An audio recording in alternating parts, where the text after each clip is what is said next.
Jangan sampai dari mengadili kewenangan Pak Tony Lembong bergeser kepada mengadili proses hukum yang dianggap tidak fair. Kita tunggu saja, dan harapan kita pra-peradilan dan proses hukum yang berkelanjutan terkait kasus Pak Tony Lembong memberikan perspektif yang clear kepada kita. Ini bukan politisasi hukum, ataukah memang ini politisasi hukum?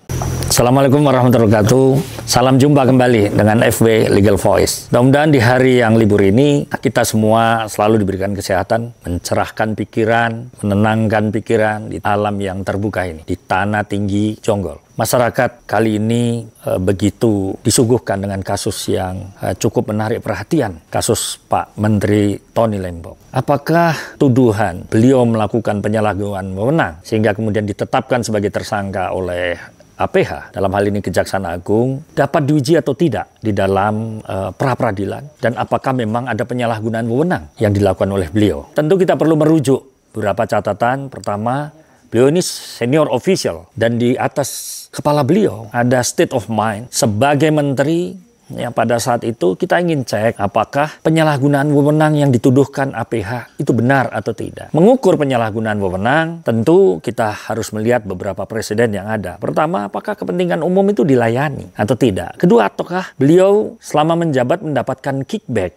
atau mendapatkan aliran dana tertentu, sifatnya mungkin saja seperti illegal profiteers, ya, atau keuntungan yang melanggar hukum. Nah, ini liability supervisory jabatan beliau.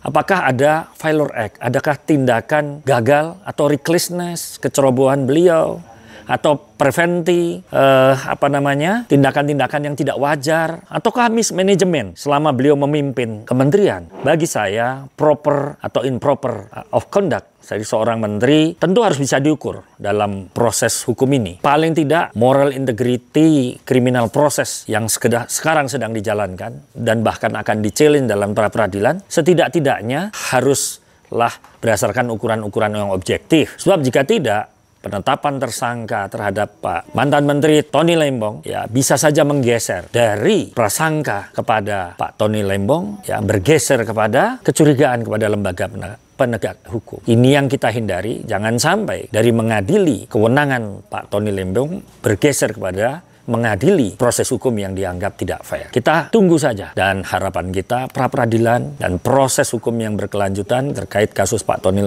Lembong memberikan perspektif yang clear kepada kita. Ini bukan politisasi hukum, ataukah memang ini politisasi hukum? Diperlukan analisis baik mikro, makro, analisis struktur, dan analisis substansi, termasuk evidence, pembuktian seperti apa dalam kasus Pak Tony Lembong ini. Truthfulness and lies, kebenaran dan kebohongan di dalam pengujian kebenaran substansi kasus ini tentu akan menjadi tonggak sejarah pemerintahan yang baru ini ke depan. Court reform on trial, reformasi peradilan tentu diharapkan melalui kasus Tom Lembong ini termasuk reformasi pemerintahan. Terima kasih, sampai jumpa FW Legal Voice.